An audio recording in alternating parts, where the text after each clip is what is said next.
Thank you, Carol. Thank you so much. It's a privilege for us both to recognise the hard work of the emergency services.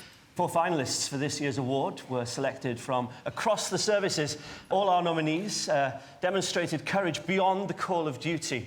But what our winners did in terrifying circumstances was truly extraordinary. This dramatic police footage shows a woman's fight for life in the flooded waters of the River Taw in the early hours of December 23rd last year. Things couldn't really have got much worse for her. I thought that I was going to die. Vanessa Glover had been driving home from a Christmas party with husband Paul and 7-year-old son Silas when their car was engulfed by surging floodwater. Police! Quick, we need some help. Silas, please! Paul managed to get out and pull Silas onto the roof. I've got him. Don't worry. But as Vanessa struggled to join them, a sudden surge. She was pulled into the floodwaters and blasted towards the river. I took off at the speed of a rocket. I didn't know how I would survive. I just thought, I've got to hold on to something, and I just reached out. Vanessa had grabbed the last tree before the river. While firefighters had managed to rescue her family, her life hung in the balance. One false move, and I would be swept downstream. That terrified me. Although a police chopper had spotted Vanessa, it had no winch. A flood response team from the RNLI were now her only chance of rescue. The amount of water coming down was just unbelievable. She wouldn't have been able to hold on much longer. Time was the essence. With conditions worsening, the crew had to weigh the chances of making a successful rescue against being killed themselves. We thought there's a very real chance that we don't come back from this.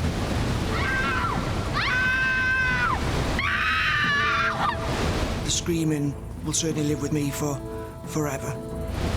You can do as many risk assessments as you like, but you know, human nature is telling you you need to get in there and do something about it. I did right, this is it. We need to go, and we need to go now. The crew had gambled that the tiny dinghy could cope with the surging river. But 400 yards downstream was a bridge, and anything hitting that would be smashed to bits. There would have been no doubt that we would have died. It can't get any more intense. But worse still, the current was hurtling tons of debris into the craft. You're in an inflatable boat that at any moment could be punctured.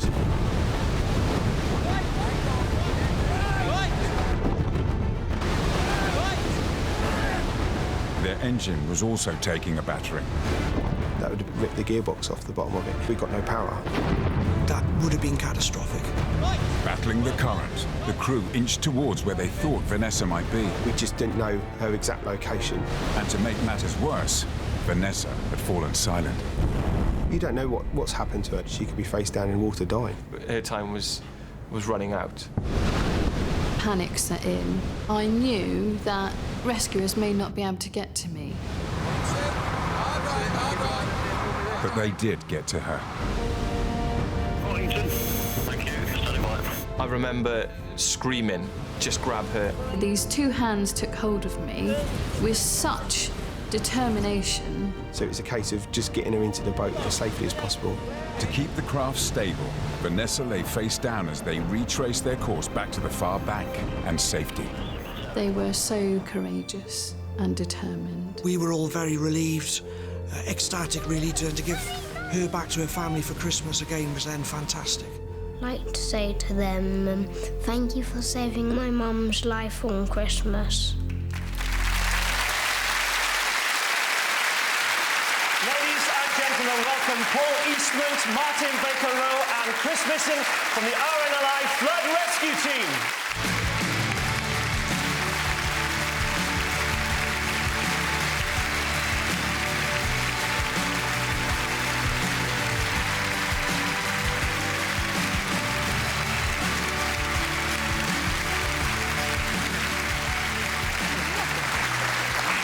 Wow, that was a really tough one, wasn't it? Yeah, it was about as tough as I'd ever like it to get, yeah. I know. You did so well, all of you. Chris, also, your mum wasn't very happy with you, was she? No, when we get deployed on flood rescues, she can't sleep, so watches the news. And rings me up just after the rescue and says, I've watched an amazing rescue on the news. So I said, oh, Mum, that was actually me. It turned from an amazing rescue to absolutely me being an idiot, and should never, ever, ever do anything so silly again. And you did a brilliant, brilliant job too. Oh, I was lucky. I was just the team leader, so I'm going to say a big thank you to the rest of the team. Fantastic. The job they did that night as well. Absolutely. Thank you, guys. Now, the stars who asked you to present your award tonight thought your story was obviously completely and utterly unbelievable, and that's saying something because these two work on a soap. Ladies and gentlemen, Corrie stars Michelle Collins and Helen Worth.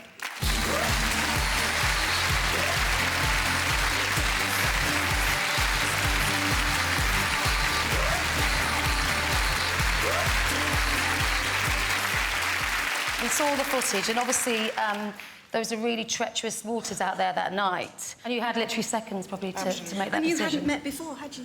No, we introduced ourselves at the fire station that night. So I was a token Welshman in the So are you friends now? Friends for life. I mean, we know you're brave men from the footage that we've seen. All of you tonight are heroes. Thank you. Congratulations.